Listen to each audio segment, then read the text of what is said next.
क्या योगी मोदी के इन दो नारों ने बीजेपी के लिए 2029 तक का एजेंडा सेट कर दिया है? क्या आरएसएस भी अब मान चुका है कि यही दो वाक्य जो होंगे वो सूत्र वाक्य बनेंगे बीजेपी के लिए?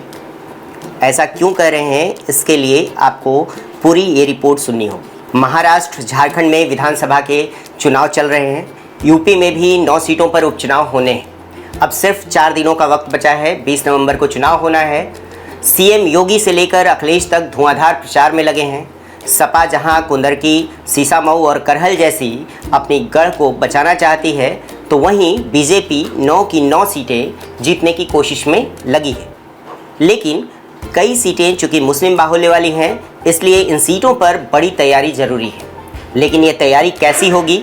क्या इन सीटों को जीतने के लिए बीजेपी कोई सॉफ्ट लाइन लेने वाली है?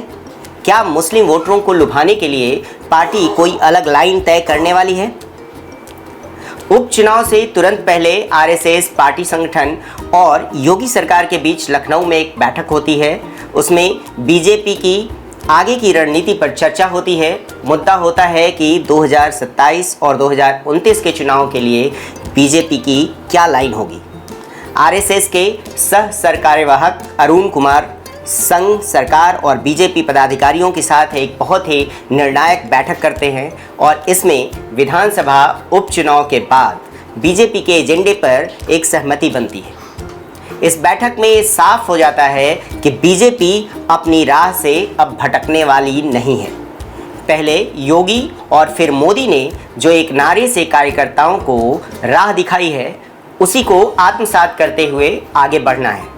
ये तय किया गया कि हिंदुत्व को मजबूत करने के लिए ही पार्टी और कार्यकर्ता पूरी ताकत लगाएंगे और इसमें आरएसएस भी पूरी ताकत से साथ निभाएगा। मैं ये नारा क्यों बोल रहा हूँ बार बार, क्योंकि अब ये जो वाक्य है बटेंगे तो कटेंगे, ये स्टेटमेंट जो है वो एक नारा बन चुका है। अब वो देखिए, हरियाणा विधानसभा चुनाव में जो उसके नतीजे देखने को मिले बीजेपी को, उसके बाद से ये बीजेपी कार्यकर्ताओं में एक जोश भरने वाला नारा साबित हुआ है। और अभी आप महाराष्ट्र में देखेंगे तो योगी के बाद कई लोग अब इसको पीछे से दोहरा रहे हैं इस नारों को। जैसे देवेंद्र फडणवीस ने इसको दोहराया, कई महाराष्ट्र ही नहीं झारखंड में भी अब इस नारे को दोहराया जा रहा है, बटेंगे तो कटेंगे। तो इसलिए मैं ये बार बार इस स्टेटमेंट को मैं नारा बता रहा हूँ, क्योंकि अब ये एक नारा बन चुका है। अब वहीं यूपी उपचुनाव की बात करें तो कुछ सर्वे ये कह रहे हैं कि 6-7 सीटों पर ही जीत मिल सकती है बीजेपी को। लेकिन इसके बावजूद बीजेपी ने ये तय किया है कि वो अपनी लाइन से नहीं हटेगी, बल्कि योगी का नारा बटेंगे तो कटेंगे और फिर पीएम मोदी का बयान एक रहेंगे सेफ रहेंगे को ही मूल सूत्र वाक्य बनाकर अगड़ी, पिछड़ी और दलित जातियों को फिर से बीजेपी एक पक्ष में लामबंद करने पर फोकस करेगी। योगी के बयान से हिंदुओं को एकजुट किया जाएगा, मोदी के बयान से जातियों को साधा जाए और संघ के प्लान से राष्ट्रवाद की भावना जगाई जाए। इस प्लान के साथ संघ, बीजेपी और बीजेपी कार्यकर्ता आगे बढ़ने वाले हैं। इसलिए बीजेपी का साथ देने के लिए आरएसएस ने बड़ी सही टाइम पर एक सियासी एंट्री भी ली है। 14 नवंबर को राष्ट्रीय स्वयंसेवक संघ के सह सरकार्यवाहक अरुण कुमार के साथ बैठक में भाजपा के प्रदेश अध्यक्ष भूपेंद्र सिंह चौधरी, महामंत्री संगठन धर्मपाल सिंह, प्रांत संचालक कौशल कुमार और प्रशांत भाटिया समेत कई बड़े दिग्गज शामिल थे। जहां अरुण कुमार ने संघ का वो प्रस्ताव बताया जिससे बीजेपी को यूपी में बड़ी मजबूती तो मिलेगी ही, साथ ही साथ योगी मोदी के सूत्र वाक्य कटेंगे तो बटेंगे और एक रहेंगे सेफ रहेंगे को आम लोगों तक आम भाषा में पहुंचाकर राष्ट्रवाद और हिंदुत्व के नाम पर सभी जातियों को एक करने में भी मददगार साबित होगा। यूपी में सह संगठन मंत्री तैयार किए जाएंगे ताकि संघ बीजेपी का समन्वय बेहतर हो।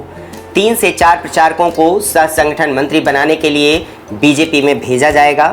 बीजेपी के संगठनात्मक कार्यों की क्षेत्र स्तर पर रोजाना समीक्षा की जाएगी। संघ से जुड़े कार्यकर्ता चुनाव के दौरान मतदाताओं को पोलिंग बूथ पर ले जाने में मदद करेंगे।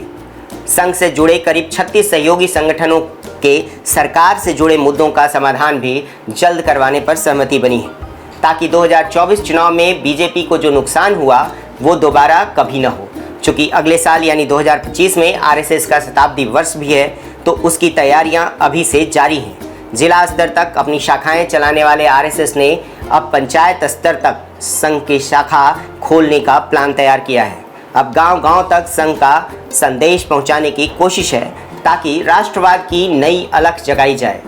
तो एक तरफ जहां संघ बीजेपी और सरकार के साथ खड़ी रहेगी, तो दूसरी तरफ संघ के विस्तार में सरकार और बीजेपी दोनों का सहयोग रहेगा। संघ से जुड़े संगठन विश्व हिंदू परिषद, बजरंग दल, मजदूर संघ, किसान संघ, अखिल भारतीय विद्यार्थी परिषद, राष्ट्र सेविका समिति और दुर्गा शक्ति के कार्यकर्ता घर घर जाकर महाराष्ट्र और झारखंड में प्रचार कर रहे हैं। लैंड जिहाद, लव जिहाद, धर्मांतरण, पथराव, दंगा, भ्रष्टाचार और महिला सुरक्षा को लेकर न सिर्फ लोगों को जगा रहे हैं, बल्कि कोई श्रद्धा किसी आफताब का शिकार न हो, ये भी समझा रहे हैं। यहाँ चूंकि योगी का नया नारा बटेंगे तो कटेंगे हिट नज़र आ रहा है, इसलिए आरएसएस के कार्यकर्ता इस नारे को ध्यान में रखकर लोगों से वोट करने की अपील कर रहे हैं, क्योंकि इसी नारे ने हरियाणा चुनाव का मिजाज बदल दिया था और अब महाराष्ट्र, झारखंड में भी बीजेपी योगी के इस नारे के भरोसे बड़े सियासी चमत्कार की उम्मीद में है।